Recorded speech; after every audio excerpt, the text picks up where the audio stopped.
Iqra'ul Quran, bacalah Al-Quran.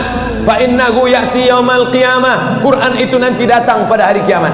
Quran akan datang pada hari syafi'an li ashabi.